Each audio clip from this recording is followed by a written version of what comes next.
एक बहुत अच्छी गुड न्यूज़ आई है। अगर आप लोग चाहते हो कि दिल्ली में एमटीएस की जॉब पाना या दिल्ली में जॉब करना चाहते हो, तो एक बहुत अच्छी गुड न्यूज़ है कि डीएसएसबी एमटीएस के लिए वैकेंसी आ गई है और वैकेंसी भी काफ़ी अच्छे अमाउंट में आई हुई है। तो मस्त है, मतलब अगर आप चाहो तो उसको एग्ज़ाम को फिल कर सकते हो। और जो इसका एग्ज़ाम का पैटर्न भी रहता है लगभग एसएससी की तरह ही रहता है। तो इस वीडियो में हम लोग उसी के बारे में डिटेल से जानने वाले हैं कि डीएसएसबी एमटीएस के मतलब जॉब किस तरीके से रहता है और किस किस डिपार्टमेंट में आई है और कब तक एग्ज़ाम करवा सकते हैं।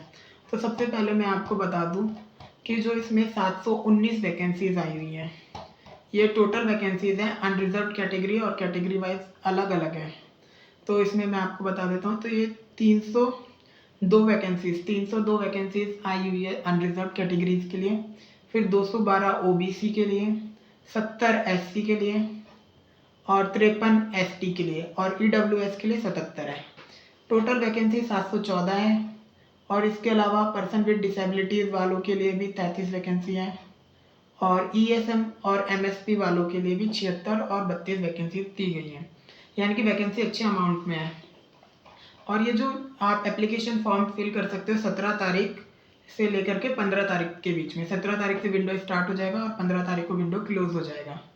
अब ये तो है एक बेसिक चीज़ है। अब इसके लिए एलिजिबिलिटी क्या चाहिए, तो इसके लिए एलिजिबिलिटी आपको चाहिए होती है आपने 10th पास किया हो, मैट्रिकुलेशन किसी भी और इसके बराबर किसी भी रजिस्टर्ड बोर्ड से, लाइक सीबीएसई, आईसीएसई या कोई भी स्टेट बोर्ड हो चलेगा। इसमें कोई डिज़ायरेबल कुछ नहीं मांगा है। एसेंशियल क्वालिफिकेशन एक्सपीरियंस में कुछ नहीं है, बस आपको मैट्रिकुलेशन पास करना है। अब इसका जो पे स्केल है वो लेवल 1 की जॉब है, तो 18,000 से 56,900 pay level. Group C non gazetted post, ठीक है। तो ग्रुप सी की पोस्ट है, वही है जो एसएससी एमटीएस में जॉब लगती है, वही वाली है। बस ये जो पोस्ट रहेगी ये दिल्ली गवर्नमेंट के अंडर रहेगी और दिल्ली में रहेगी।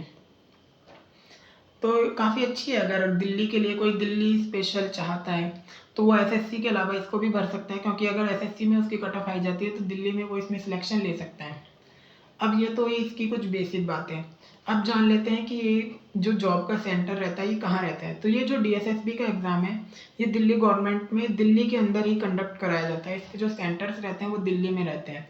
तो अगर ऑल इंडिया में कहीं से भी आप फॉर्म फिल कर रहे हैं तो आपको एग्ज़ाम देने दिल्ली में ही आना होगा। इसके अलावा आप सोचे कि ये आपके घर के आसपास पड़ेगा तो इसका सेंटर वो नहीं पड़ता है, इसके लिए आपको सिर्फ दिल्ली में आना होता है। और इसमें कुछ इम्पोर्टेंट बातें जैसे कि इसका सिलेबस क्या रहता है। तो इसका सिलेबस जो रहता है इसमें 200 क्वेश्चंस आते हैं, 200 मार्क्स के आते हैं। 40 नंबर का एक सेक्शन रहता है और 40 नंबर का एक सेक्शन, और हर टोटल 5 सेक्शंस होते हैं। जनरल अवेयरनेस या general intelligence, reasoning, math, English और हिंदी, ये 5 इसमें सेक्शंस रहते हैं। यहाँ पे 200 मार्क्स के रहते हैं और 40 मार्क्स ईच रहता है। और ये जो क्वेश्चंस रहते हैं बाइलिंगुअल रहते हैं, इंग्लिश और हिंदी दोनों उसमें आप दे सकते हैं।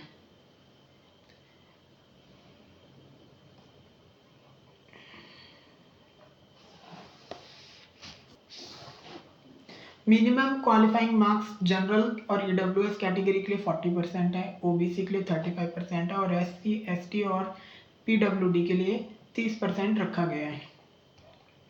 और बाकी इसमें जो इन्फॉर्मेशन है कि वही कि इसमें रिलैक्सेशन की बात करें तो कितना है, तो एससी एसटी को फॉर ग्रुप सी के लिए 5 साल का रिलैक्सेशन है, ओबीसी को 3 साल का रिलैक्सेशन है और पीडब्ल्यूडी को 10 साल का।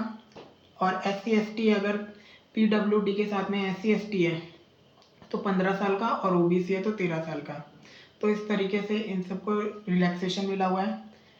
डिपार्टमेंटल कैंडिडेट अगर जैसे कोई गवर्नमेंट सर्वेंट है 3 साल की जॉब करने के बाद में तो उसे 40 साल तक फॉर्म फिल करने की, और एससी एसटी को 45 साल, ओबीसी को 43 साल तक का टाइम दिया गया है। यानी कि अगर आप सर्विस में हैं और सर्विस में आपको 3 साल पूरे हो चुके हैं तो आपको इसमें 40 साल तक की एज तक आप फॉर्म फिल कर सकते हैं। अब इसका एग्जाम पैटर्न मैं आपको बता दूं, तो इसमें 40 मार्क्स के 200 क्वेश्चन, मतलब 5 सेक्शन रहते हैं, टोटल 200 क्वेश्चन रहते हैं। 0.25 की नेगेटिव मार्किंग रहती है, यानी कि अगर आप 4 गलत करते हैं तो आपका 1 नंबर कट कर लिया जाता है। 5 सेक्शन कौन कौन से रहते हैं? General intelligence, reasoning, math, English और हिंदी। हिंदी और इंग्लिश इसमें मतलब लगभग एसएससी एमटीएस लेवल या उससे एक लेवल कम ही आती है या बराबर आती है, क्योंकि मैंने इसका एग्ज़ाम प्रीवियस ईयर काफ़ी लगाए हुए हैं, तो मेरे को एक आइडिया है। जीएस भी इसमें अच्छा आता है, लाइक उतना भी हार्ड नहीं आता जितना सीजीएल वगैरह में पूछा जाता है। अगर ये 10th लेवल की जॉब है तो उसी लेवल का एग्ज़ाम ये कंडक्ट कराते हैं। मैथ और रीजनिंग इसमें मुझे हल्का सा इजी लगा, बाकी आपको देख सकते हैं। लेकिन हाँ, इसमें क्वेश्चंस वही रहते हैं, वही टॉपिक्स रहते हैं जो आप एसएससी के लिए पढ़ते हैं। क्यूब हो गया, डायरेक्शन हो गया, ब्लड रिलेशनशिप हो गया, मिरर हो गया, सेल्गोलिज्म हो गया, ठीक है, ये तक वेन डायग्राम हो गया। तो यही क्वेश्चंस जो आप एसएससी के लिए पढ़ रहे हैं वही आप डीएसएसबी के लिए पढ़ सकते हैं। तो मेरा वीडियो बनाने का पर्पस यही था कि अगर आप एसएससी को टारगेट कर रहे हैं और अगर आप चाहते हैं कि दिल्ली या होम स्टेट आपका दिल्ली है, तो आप डीएसएसबी एमटीएस का एग्ज़ाम ज़रूर से फिल करिए। गोल्डन अपॉर्चुनिटी है ये आपके लिए, क्योंकि आप एक एग्ज़ाम की तैयारी कर रहे हैं तो इसकी भी तैयारी कर सकते हैं। सेम ही सिलेबस है, बस इंग्लिश हिंदी एडिशन में है, इसमें हिंदी आती है और हिंदी जो होती है वो बेसिक ही आती है। इसमें इतना हार्ड हिंदी नहीं आती कि आपको पढ़ने के लिए स्पेशल क्लासेस लेनी पड़ेंगी। तो मैं चाहूँगा कि आप लोग एसएससी एमटीएस के साथ साथ डीएसएसबी एमटीएस का भी एग्ज़ाम ज़रूर से फिल करें। बस हाँ, अगर आप साउथ में रहते हैं या कहीं दूर रहते हैं और डीएसएस दिल्ली एग्ज़ाम सेंटर नहीं दे जा सकते हैं, तो वो फिल करने का कोई मैटर नहीं बनता है, क्योंकि जब आप एग्ज़ाम ही नहीं देने वाले हैं तो फिल करके कोई फ़ायदा नहीं है। इसकी जो एग्ज़ाम फ़ी रहती है वो 100 रुपये रहती है, एसएससी के बराबरी।